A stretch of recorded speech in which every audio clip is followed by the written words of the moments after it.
Ayiwa an balima Mali kunnafoni jabarani lajɛbɔ aw minnu bɛ k'an filɛ Mali kɔnɔ yan ka taa se Mali kɔkan ma an bɛ aw bɛɛ lajɛlen fo aw ka wagati o cogoya la i n'a fɔ aw b'a kalama cogo min na ka fɔ Mali kunnafoni a bɛ yan aw de kunnafoni kama sanga n'a ka wagati an kɔni bɛ an ka baara kɛ aw de kama ka bɔ ka taa kunnafoni jɛlen ni ka o fɛsɛfɛsɛ ka o di aw ma aw ka bamanankan ale cɛ ɲina aw minnu bɛ k'an suivre an ka page Facebook kan a b'an ka vidéo a b'u aimer ni ka o partager bi an wulila ka se protection civile la min bɛ draver la an bɛna ka na an da don inondation na aw bɛɛ b'a kalama k'a fɔ k'an bɛ samiya la nin wagati in na samiya ale ye tiɲɛni min don maaw n'u bolominɛnw kunna an bɛna ka na kun min y'o kɛ protection civile ma u bɛna dɔɔni fɔ an ɲɛna o la ani sirabakan kasara min ni ale bɛ ka caya an ka jamana o kɔnɔna la kɛrɛnkɛrɛnnenya la an ka faba kɔnɔna la yan nɔ u bɛna u da don o fana na ani protection civile maaba dɔ bɛ ɲɔgɔn fɛ a yɛrɛ bɛna ka na présenter aw la k'a tɔgɔ n'a jamu ni ka o fɔ ɲɛna ani k'a ka baara togoya ka o fana bɛɛ ɲɛfɔ ɲɛna aw ni an bɛ ɲɔgɔn bolo halisa ne fa i ni sɔgɔma a ma ni sɔgɔma yala i bɛ se k'i tɔgɔ ni jamu fɔ mɔgɔ minnu bɛ k'an filɛ nin wagati in na ne ye lieutenant colonel Bakary DAOU sous-directeur des opérations de secours et d'assistance à la direction générale de la protection civile.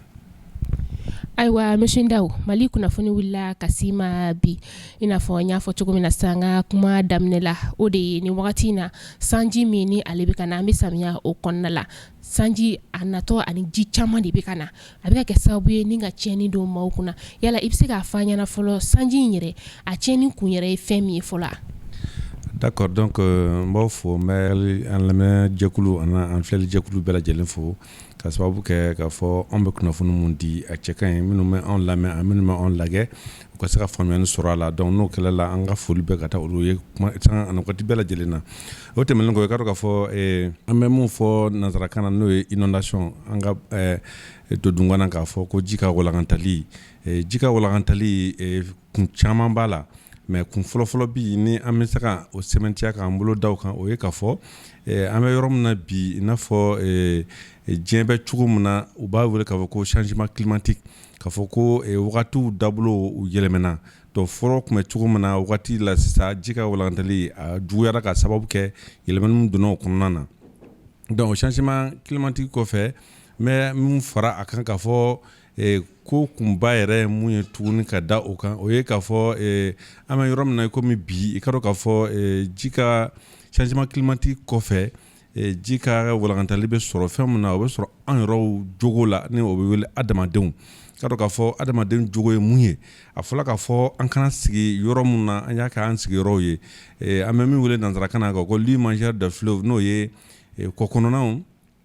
ba kɔnɔnaw ani dingɛ kɔnɔnaw o bɛna an sigiyɔrɔw ma donc n'u alors que fɔlɔfɔlɔ la ji ka walakantali tun bɛ tɛmɛ o bɛɛ kan fɔlɔ donc mais ka ji yɛlɛmani sira bolo fɛ k'a fɔ ko ji fɔlɔ la ji hakɛ min tun bɛ na an bɛna segin o de kan sisan o de kosɔn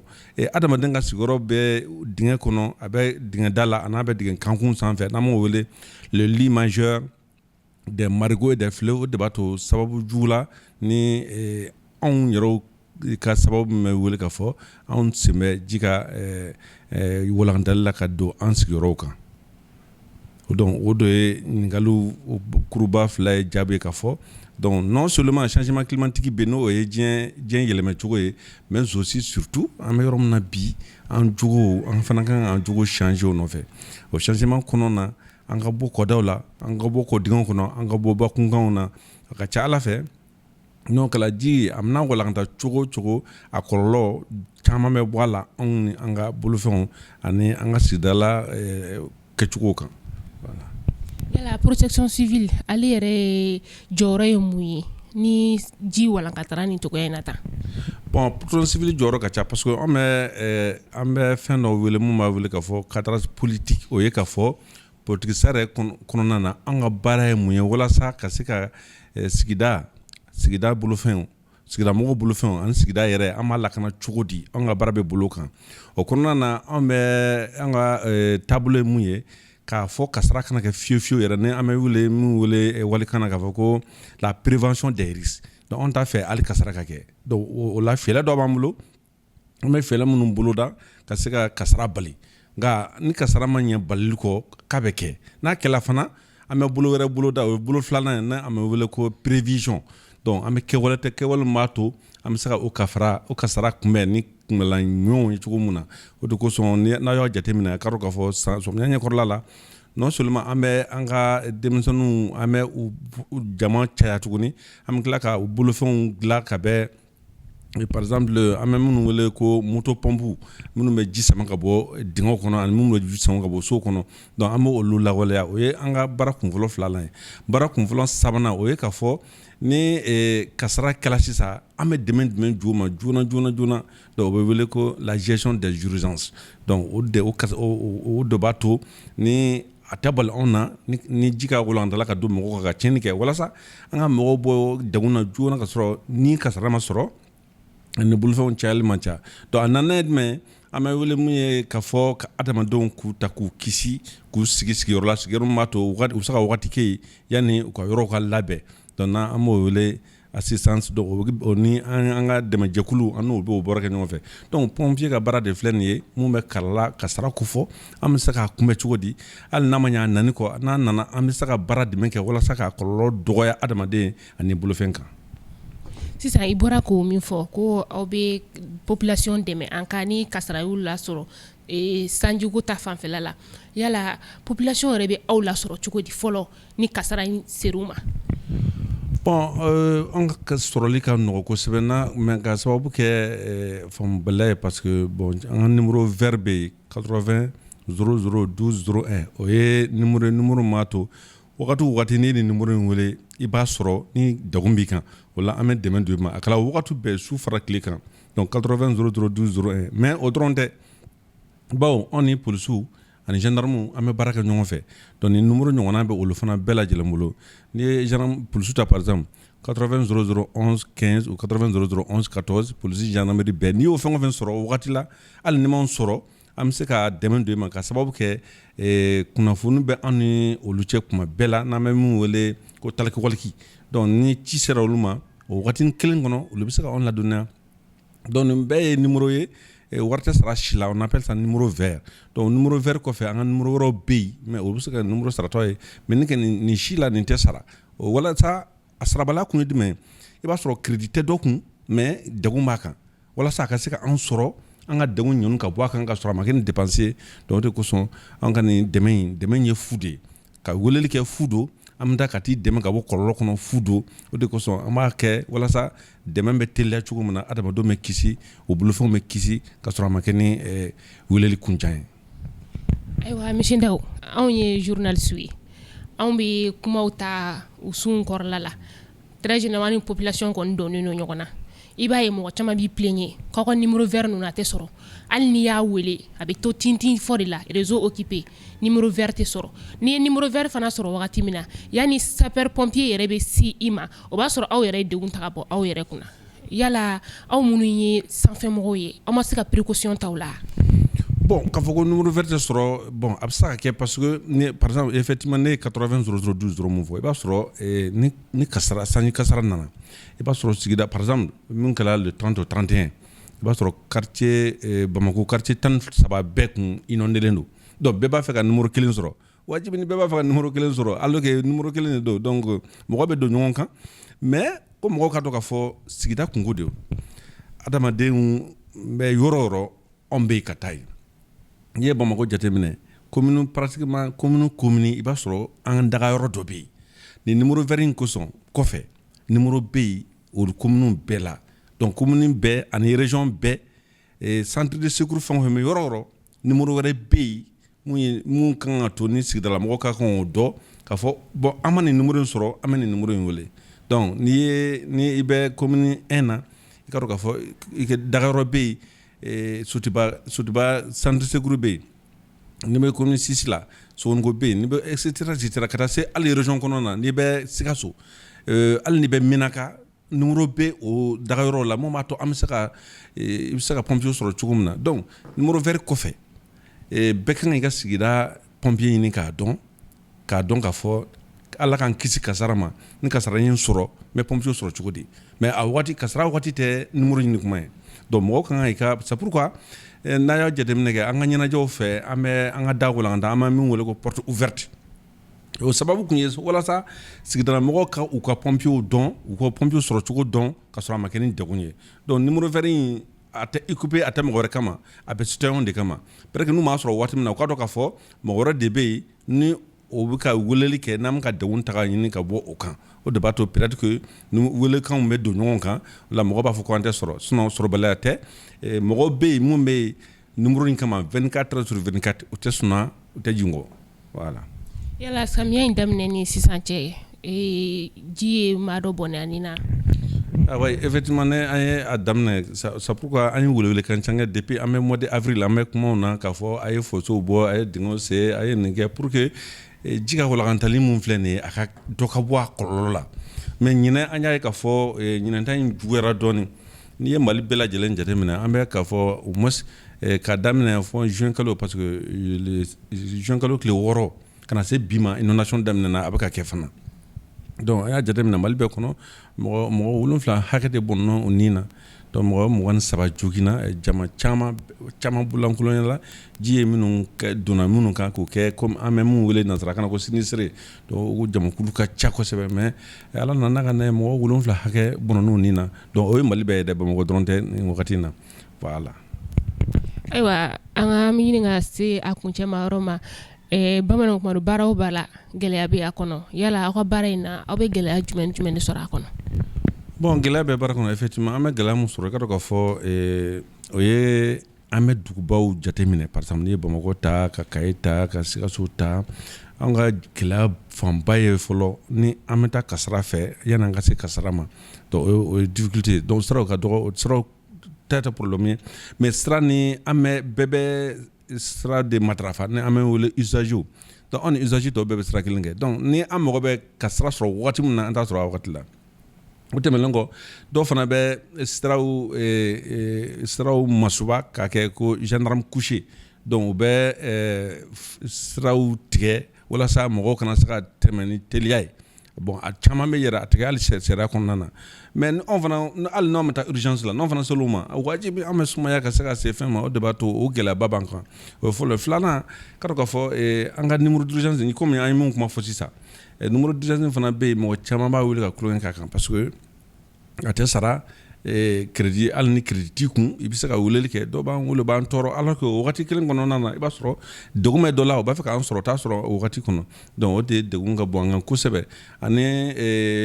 degun fana mun b'an kan kosɛbɛ yɛrɛ o ye k'a fɔ yanni n y'a fɔ an ka kuma daminɛ na k'a fɔ an ka baara fɔlɔ ye ka se ka kasara kisi n'o an b'o wele prévention maintenant jɔn de b'a kisi an bɛ kuma mun fɔ sigidala mɔgɔw de kan o mɛn n'u y'a mɛn fana u kan k'o matarafa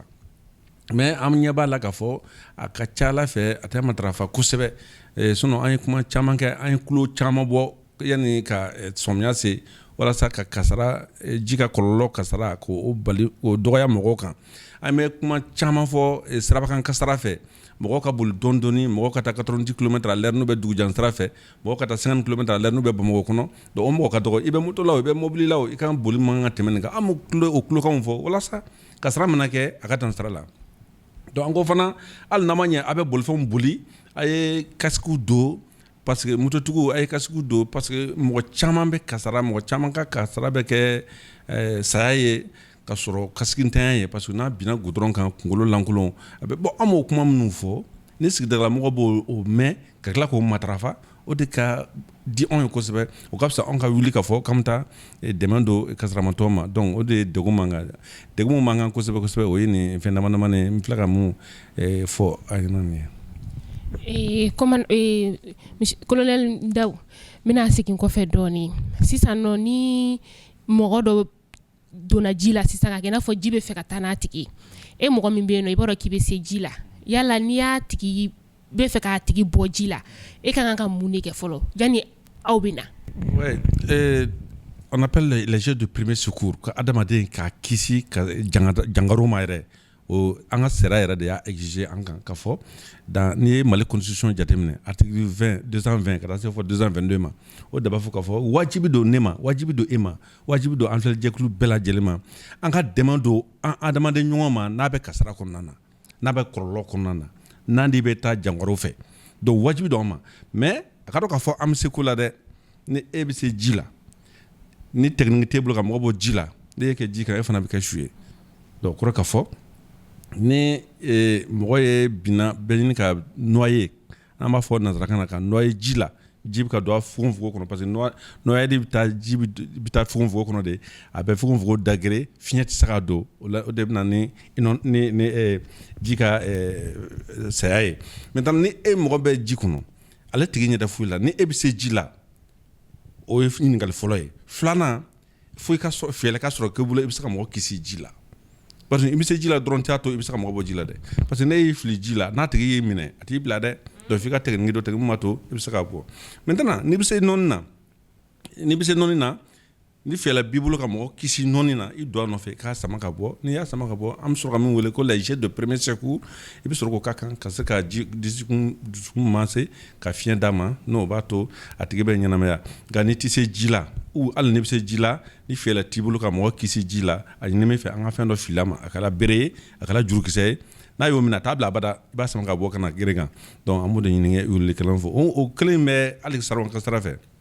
ni mɔgɔ ye kasara kɛ an ɲɛ b'a la dɔw bɛ to photo la k'a bila Facebook kan k'a bila fɛnw kan ka sɔrɔ o nafa t'a kan sisan mun nafa de b'a kan e ka dɛmɛ parce que adamaden n'i bɛ kasara kɛ la i tɛ se ka yɛrɛ bɔ tuguni fo mɔgɔ wɛrɛ minnu bɛ kɛrɛfɛ o de bɛ se k'i bɔ kasara kɔnɔ donc mɔgɔ ka geste d'abord geste de premier secours c'est un droit public bɛɛ kan k'a dɔn k'a fɔ ni mɔgɔ kasara la ni joli bɛ ka bɔn ni bolo karila ou du moins n'a tigi kirinna ne kan ka mun de kɛ bɛɛ kan ka dɔn citoyen bɛɛ kan ka dɔn mɔgɔ bɛ se 118 ma e kan ka se k'o kɛ donc ni o donna b'e la wajibi n'a dun fɔla k'a fɔ an ka sariya bɔ don wajibi don an ma maintenant an ka dɛmɛ don a tigi ma donc kɔrɔ k'a fɔ ni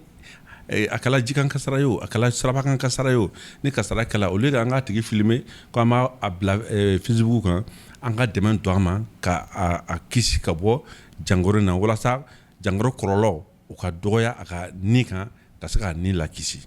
voilà.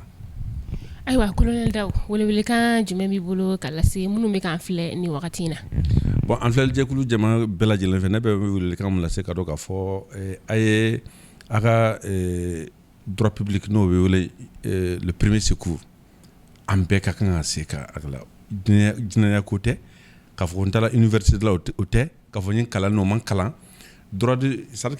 que notre b'a wele ko les gestes la première geste c'est des gestes simples a ka nɔgɔ kɛwale fitininw de don donc f'an k'a dɔn de mais n'i t'a dɔn mɔgɔ bɛ se ka sa i ɲɛna k'a sɔrɔ e bɛ se ka kɛ yɛrɛ mais ni e m'a kalan dun donc bɛɛ ka premier secours kalan maintenant bɛɛ k'a dɔn k'a fɔ adamaden ni kisili ne ma wajibi don ne ma donc wajibi don ne ma mais o ka dɔn k'a fɔ ne yɛrɛ bolo jɛlen don a la donc les gestes de premier secours a y'a kalan c'est très simple ni an ka daga yɔrɔ bɛ yɔrɔ o yɔrɔ n'aw sera yen nɔ u bɛ se ka se ka aw bilasira ka aw former ka taa jet de premier secours la n bɛ kuma lase surtout denmisɛnninw sifinnakaw olu kan ka regrouper u ka se pompiers ma k'a fɔ anw denmisɛnnin jɛkulu ni quartier in kɔnɔ anw b'a fɛ ka jet de premier secours kalan an b'a kɛ cogo di donc an ka daga yɔrɔ minnu bɛ yen u bɛ se k'u bilasira k'u former walasa ka dɛmɛ don kasaramatɔ ma mɔgɔ tɛ dɛmɛ don mɔgɔ tɛ nin kalan ko i k'a utiliser mais ni ala nana ka na ye don min na ni kɛla on appelle ça le premier témoin ni kɛla a kɛ fɔlɔ mɔgɔ fɔlɔ ye ka kɛ kasara ka kɛ ɲɛna i bɛ se ka dɛmɛ don a tigi ma donc ensuite filanan min don n ka welekan filanan bɛ ka taa maires yɔrɔ i ka to k'a fɔ an ka sigida a maire de ye lakana ɲɛmɔgɔ fɔlɔ ye mais maires ka dɔgɔ bi mun bɛ u janto u ka sigida sécurité la donc i ka to k'a fɔ ni pompiers bɛ ko o ko kɛ policiers bɛ ko o ko kɛ a bɛ kɛ n'olu ka yamaruya de kɔnɔna ye donc n'a bɛ kɛ n'u ka yamaruya kɔnɔ ye fana a bɛ kɛ n'u ka dɛmɛ kɔnɔna ye mais o mari ka dɔgɔ bi min ka dɛmɛ bɛ se ka pompiers ma pompiers minnu daga min ka dɔgɔyɔrɔ la donc welekan min bɛ ne fɛ ka ɲɛsin maires ma mairelakaw ma ka fɔ u ka dɛmɛ don ka taa pompiers ma pompiers bɛ dɛmɛ min don citoyens ma communauté ma o ye dɛmɛ min wele o ye direct de ye parce que n'i ye dɛmɛ d'aw ma n'i ye minɛn san ka d'a ma an bɛ minɛn min kɛ ka adamaden le kisi a bɛ nafa de y'a kisi donc o de kosɔn n b'o welekan lase k'a fɔ ka welekan laban an yɛrɛ citoyen ye anw ka dɔn k'a fɔ pompier bɛ yan anw de kama pompier ye anw de ta ye pompier bɛ balo aw de kama pompier bɛ sara aw de kama donc ni pompier bɛ sira ɲini aw fɛ a ɲini bɛ a ka sira di pompier ma walasa u ka taa dɛmɛ kɛ wajibi dɔw b'a fɔ u bɛ sira ɲini c'est vrai hali n'u bɛ sira dɔrɔn de ɲini i ka dɔn k'a fɔ u bɛ sira ɲini ka taa kɛwale dɔ de la ni banabaatɔ t'u kun u taa banamatɔ nɔfɛ walama u t'u dagayɔrɔ la joona joona walasa kasara wɛrɛ nana u ka se ka taa u kasara na joona joona donc u ka sira di pompiers ma o de cɛ ka ɲi kosɛbɛ ani gendarme kusi ko fɛn bɛɛ ni sariya don an b'a ye mɔgɔ bɛ gendarme kusiw kɛ hali kari kɔnɔnaw na donc alors que n'i b'a kɛ a bɛ kɛ ni mairie ka yamaruya de ye mais caman bɛ yen u tɛ o yamaruya ɲini yɛrɛ donc u bɛ taa siraba kusi kɛ alors que ni kasara bɛ yen anw de kan ka taa wajibi anw kan ka taa vitesse la n'anw sera o sugu ma wajibi an fana bɛ fɛɛrɛ minɛ parce que an tɛ se ka pan o fɛn ninnu kunna donc an ka dɔn k'a fɔ ni an bɛ o baaraw kɛ an ka dɔ bɔ an ka o kɛwale juguw la a ka kɛ sariya kɔnɔna na a ka ɲi an bɛ balonko ɲuman na an bɛ kasaraw kunbɛn n'an ma se k'u kunbɛn fana an bɛ se ka kasara kɔlɔlɔw an bɛ se k'u bali adamadenw kan